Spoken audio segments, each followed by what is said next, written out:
it was helpful being a fan of the book, first and foremost, when auditioning and having a sense of the tone and the character a little bit. I read when I found out about the audition, because it was kind of like reading a script. Really good.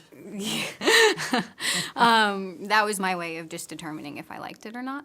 I was not quite as professional. I read it. I read it after I got the job because shit, you better read it, and it was helpful to just to understand the story we were making. You know, the story we were trying to tell, the message, the sort of whys of like why is this a story that I want to be part of. That Bobby basically was written as a bitch, and just so kind of like, I don't want to say the word, but just like the basic kind of dialogue, just the basic, you know, description of, like the bitchy, bold, rude, blunt girl. And how can you go and mess that up and make it better? Because the thing that I think Sasha and I have in common as actors just professionals that people, you know, may or may not want to hire, is that we can get typecast, right? As the tough girl with the soft the tough exterior, soft interior, you know, whatever. And sometimes you get a script that has that log line that's, you know, so that we often get, but there's an opportunity to turn it on its head. Mm-hmm. And when I can't find a way when I can't find any room in the role, then I won't take it. But this, you know, for this script had a lot of room to make decisions. Yeah. I feel like they did a great job at bringing things over to the script, and Lenny was very sure to kind of keep mining the book for what more we could get from it and keep returning to it as a kind of obvious source material. So it was really helpful for me. Yeah, I was the same. I felt like I always kind of almost saw it as like Frances's diary or something. So it was her kind of perspective on everything that was happening. And so I drew from it so much, but also it was so great to kind of see how it was being adapted as well, and things that, you know, they took from it or had to be changed or things like that, like to I guess work in a visual form. But yeah, I think I drew from the book a lot, and it really helped that, you know, it's written so kind of specifically and intricately, and yeah. I guess like for my character and a lot of our characters besides Frances, you kind of are literally going off of someone else's perspective and how they view you. So there's not much detail in the room when it comes to anything about us besides her opinion. Like Sasha says, there was a lot of empty space for me, especially for Melissa, because she's the only character that, she's the character that gets that spends the least time with Frances, and if every scene has to involve Frances, right? She has to be in the scene because otherwise the story doesn't exist. So for me, there was a lot of filling in the blanks.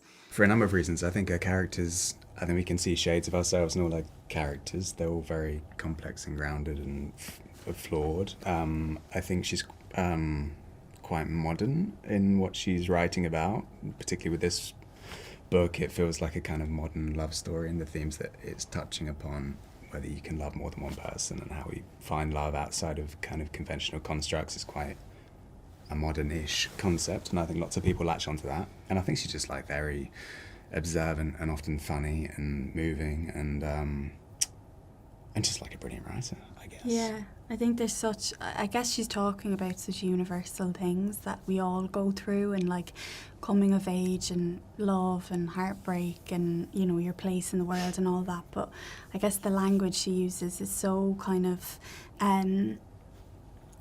it's so kind of raw and honest, and she just has this kind of ability, I think, to get inside your head, and you just feel a bit, you know, seen when you're reading her book. So yeah, I think it's that people just love to feel understood and stuff. So I think that's a big thing. I think that stuff is so interesting to play and exciting to play, and I think, you know, Lenny's so wonderful at really giving that space and kind of really kind of investigating all of the kind of the looks and the pauses and the silences between the characters, because they say so much.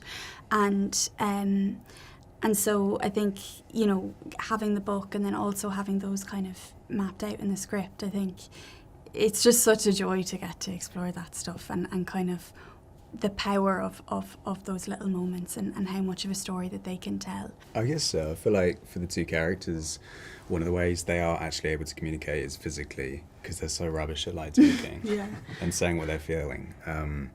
So that is a big part of the way that they communicate. And like any other kind of unsaid beat, Lenny wanted to kind of explore the meaning behind those moments, and hopefully everyone feels slightly different, and they're kind of like extensions of conversations in a way. That was the idea. I mean, loads, but maybe one that jumps out is A Little Life. Mm-hmm. Did you read that? Mm-hmm. That comedy? That's a great book. Yeah. Well, like I'd love to do like a John le Carre or something like that. You know, I think that'd be pretty fun. Bit of a spy novel. See, I actually know this is being adapted, and I know that I think Lenny's doing it, so this isn't me telling Lenny to be in it, but I just can so imagine, like, it was one of those books that when I read, I was like, this has to be made into something. The Heart's Invisible Furies by Jan Boyne, Right. I just think is the most, like, it's just, the characters are just dynamite, and you've read I would read like to it be as in that well, too. and that's, Okay. yes, if Lenny could just put us in Look, that. be bold. Ask for the part you want. This is how these things happen, right? All parts. There's a character called Mary Margaret Muffet. Say it to that I camera. just love. Mary Margaret Muffet would be great, please. No, there's brilliant characters in it, and it's a book that's kind of looking at so much, but yeah, that's one I'd love to see. I think we both binged This Is Going to Hurt, Mm-hmm. which I thought was incredible. Amazing. I'd actually read the book like 2 years ago, or maybe a year and a half ago, and it was so interesting to watch the show, and that it almost had the same pace or like momentum in how I read it, because it's so stressful, like it's so, you know, but it's so funny as well, and like Ben Wishaw's incredible, and so that was one that I watched really, really quickly, I think, and loved. Same. Yeah.